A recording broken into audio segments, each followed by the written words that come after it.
ನಮಸ್ಕಾರ. ಇವತ್ತು ನಾನು ತೊಂಡೆಕಾಯಿ ಪಲ್ಯ ತೋರಿಸ್ತಾ ಇದ್ದೀನಿ. ಇದು ಡ್ರೈ, ಇದು ಕಟ್ಟ ಅಂದರೆ ಸ್ವೀಟು ಖಾರ ಆ ಥರ ತಿನ್ನೋಕ್ಕಂತೂ ತುಂಬಾ ಚೆನ್ನಾಗಿ, ತಿನ್ನೋಕ್ಕೆ ತುಂಬ ಟೇಸ್ಟಿ ಕೊಡುತ್ತೆ. ಸ್ವೀಟ್ ಖಾರ ಡ್ರೈ ಪಲ್ಯ ಮಾಡ್ತಾ ಇರೋದು. ಇಂಗ್ರೀಡಿಯೆಂಟ್ಸ್ ಬಂತು, ತೊಂಡೆಕಾಯಿ ತೊಗೊಂಡಿದ್ದೀನಿ, ಹುಣಸೆಹಣ್ಣು ನೆನೆಯೋಕ್ಕೆ ಇಟ್ಟಿದ್ದೀನಿ, ಇದ್ರದ್ದು ಪಲ್ಪ್ ತೆಗಿತೀನಿ ರಸ. ಆಮೇಲೆ ಇದು ಒಗ್ಗರಣೆಗೆ ಸಾಸಿವೆ, ಇದು ಕೊಬ್ಬರಿ ಒಂದು ಅರ್ಧ ಬಟ್ಲು ತೊಗೊಂಡಿದ್ದೀನಿ, ಅದ್ರ ಮೇಲೆ ಇಲ್ಲಿ ಸಾಸಿವೆ ಹಾಕಿದ್ದೀನಿ ನೋಡಿರಿ.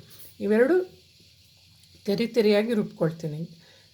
ಆಮೇಲೆ ಇದು ಒಗ್ಗರಣೆಗೆ ಬೆಲ್ಲ ತೊಗೊಂಡಿದ್ದೀನಿ, ಅರಿಶಿನ, ಟರ್ಮರಿಕ್ಕು, ಸಾಲ್ಟು, ಖಾರದ ಪುಡಿ, ಖಾರನೂ ಉಪ್ಪು ನಿಮ್ಗೆ ಎಷ್ಟು ಖಾರ ಬೇಕು ನೋಡ್ಕೊಂಡು ನೀವು ಅದು ಹಾಕ್ಕೊಳ್ಳಿ. ಉಪ್ಪು ಕೂಡ ನಿಮ್ಗೆ ಎಷ್ಟು ನೋಡ್ಕೊಂಡು ಅಕಾರ್ಡಿಂಗ್ ಟೇಸ್ಟ್ ನೋಡ್ಕೊಂಡು ಮಾಡ್ಕೊಳ್ಳಿ.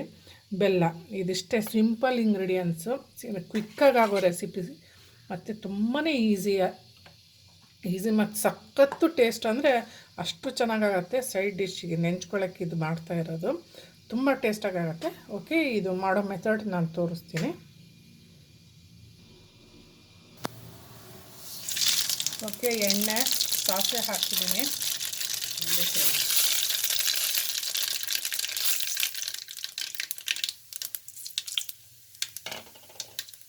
ಈಗ ಹೆಚ್ಕೊಂಡಿದ್ದು ತೊಂಡೆಕಾಯಿ,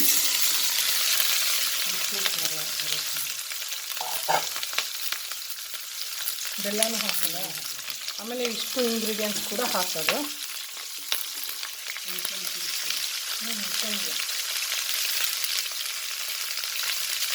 ತುಂಬ ಟೇಸ್ಟಾಗಿ ಆಗೋ ರೆಸಿಪಿ ಇದು.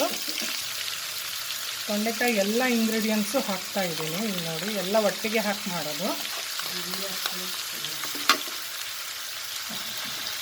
ಉಪ್ಪು, ಖಾರ, ಬೆಲ್ಲ, ಸಾಸಿವೆ, ಆಮೇಲೆ ತೊಂಡೆಕಾಯಿ ಪಲ್ಯ, ಹುಣಸೆಹಣ್ಣು ರಸ ಎಲ್ಲನೂ ಒಂದೇ ಸತಿಗೆ ಹಾಕಿ ಫ್ರೈ ಮಾಡೋದು. ತುಂಬ ಈಸಿ ರೆಸಿಪಿ, ತುಂಬ ಅಂದರೆ ತುಂಬ ಟೇಸ್ಟಾಗುತ್ತೆ. ಒಮ್ಮೆ ಮನೆಯಲ್ಲಿ ಟ್ರೈ ಮಾಡಿ ಕಮೆಂಟ್ ಬಾಕ್ಸಲ್ಲಿ ತಿಳಿಸಿ ಹೇಗಾಗಿತ್ತು ಅಂತ ಈ ರೆಸಿಪಿ. ಇಷ್ಟ ಆದರೆ ಲೈಕ್ ಕೊಡಿ, ಈ ರೆಸಿಪಿಗೆ ಇಷ್ಟ ಆಗಿಲ್ಲ ಅಂದರೆ ಡಿಸ್ಲೈಕ್ ಕೊಡಿ. ಆದರೆ ಮನೇಲಿ ಒಮ್ಮೆ ಮಾಡಿ ನೋಡಿ, ಟ್ರೈ ಮಾಡಿ, ತುಂಬಾ ಟೇಸ್ಟಿಯಾಗುತ್ತೆ. ನೆಂಚ್ಕೊಳ್ಳೋಕ್ಕೆ ಸೈಡ್ ಡಿಶ್ ಅಂತೂ ತುಂಬಾ ಚೆನ್ನಾಗಿರುತ್ತೆ. ಓಕೆ, ಎಲ್ಲನೂ ಹಾಕಿದ್ದೀನಿ ಒಟ್ಟಿಗೆ ಇಂಗ್ರೀಡಿಯೆಂಟ್ಸು.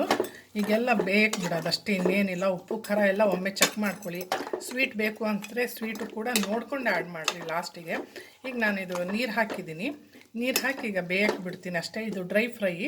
ಲಾಸ್ಟಿಗೆ ಕೊಕೊನಟ್ ಗ್ರೇಟ್ ಮಾಡಿದ್ದೀನಲ್ಲ, ತುರಿದಿಟ್ಟಿದ್ದೀನಲ್ಲ, ಅಂದರೆ ತೆರಿ ಪೇಸ್ಟ್ ಮಾಡಿರೋದು, ಅದಕ್ಕೆ ಸಾಸಿವೆ ಕೂಡ ಆ್ಯಡ್ ಮಾಡಿದ್ದೀನಿ, ನಾನು ಲಾಸ್ಟಿಗೆ ಹಾಕೋದು. ಈಗ ಇದು ಬೇಯಕ್ಕೆ ಬಿಡೋದು ಒಂದು 5ರಿಂದ 10 ನಿಮಿಷ. ಇದು ಗೊತ್ತಾಗತ್ತಲ್ಲ ನಿಮ್ಗೆ ಫ್ರೈ ಆಗೋದು, ಬೆಂದಿದೆಯೋ ಇಲ್ಲೋ, ಫ್ರೈ ಆಗಿದೆಯೋ ಇಲ್ಲೋ ಅಂತ ನೋಡ್ಕೊಂಡು ಇದು ಮಾಡಿ. ನಾನು ಲಿಡ್ ಮುಚ್ಚುತ್ತಾ ಇದ್ದೀನಿ. ಓಕೆ ಗೈಸ್, ಆಮೇಲೆ ನೋಡೋಣ. ಒಂದು 10 ನಿಮಿಷ ಆದಮೇಲೆ ಸಣ್ಣ ಉರಿಯಲ್ಲೇ ಬೇಯಿಸ್ಕೊಳ್ಳಿ. ಒಂದು 10 ನಿಮಿಷ ಆದಮೇಲೆ ನೋಡೋಣ ಹೇಗಾಗಿದೆ ಅಂತ. ಓಕೆ ಗೈಸ್, ಈಗ ಚೆನ್ನಾಗಿ ಬೆಂದಿದೆ. ನೋಡ್ಕೊಂಡು ಬೇಯಿಸ್ಕೊಳ್ಳಿ. ಕೆಲವೊಂದು ಎಳೆದಿದ್ದರೆ ಬೇಗ ಬೆಂದ್ಬಿಡುತ್ತೆ, ಸ್ವಲ್ಪ ಬಲ್ತಿದ್ದಾದರೆ ಸ್ವಲ್ಪ ಟೈಮ್ ತೊಗೊಳತ್ತೆ. ನೋಡ್ಕೊಂಡು ಬೇಯಿಸ್ಕೊಳ್ಳಿ. ಈಗ ನಾನು ಕೊಬ್ಬರಿ, ಸಾಸಿವೆ ಎರಡೂ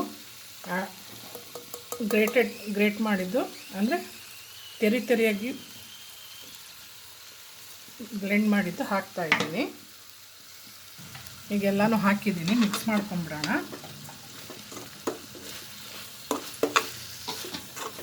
ಇಷ್ಟೇ ಗೈಸ್, ತುಂಬ ಸಿಂಪಲ್, ಭಾಳನೇ ಟೇಸ್ಟಾಗಿ ಆಗುತ್ತೆ. ದಯವಿಟ್ಟು ಮನೇಲಿ ಒಮ್ಮೆ ಮಾಡಿ ನೋಡಿ, ರುಚಿ ಹೇಳಿ. ಮತ್ತು ನಿಮಗೆ ನೀವು ಯಾವ ಥರ ಪಲ್ಯ ಮಾಡ್ತೀರಾ ತೊಂಡೆಕಾಯ್ದು ಅಂತ ದಯವಿಟ್ಟು ಕಮೆಂಟ್ ಬಾಕ್ಸಲ್ಲಿ ತಿಳಿಸಿ. ಇಷ್ಟ ಆದರೆ ಈ ರೆಸಿಪಿ ಲೈಕ್ ಮಾಡಿ, ಇಷ್ಟ ಆಗಿಲ್ಲ ಅಂದರೆ ಡಿಸ್ಲೈಕ್ ಮಾಡಿ.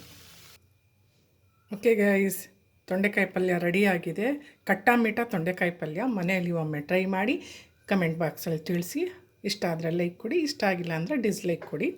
ಬಟ್ ಒಮ್ಮೆ ಮನೇಲಿ ಟ್ರೈ ಮಾಡೋದು ಮಿಸ್ ಮಾಡಬೇಡಿ, ತುಂಬಾ ಟೇಸ್ಟಾಗುತ್ತೆ. ನೆಂಚ್ಕೊಳ್ಳೋಕ್ಕಂತೂ ಸೂಪರ್ ಡಿಶ್ ಇದು, ಅಂದರೆ ಪಲ್ಯ ನೆಂಚ್ಕೊಳ್ಳೋಕ್ಕೆ. ಒಮ್ಮೆ ಟ್ರೈ ಮಾಡಿ. Okay, take care, bye guys.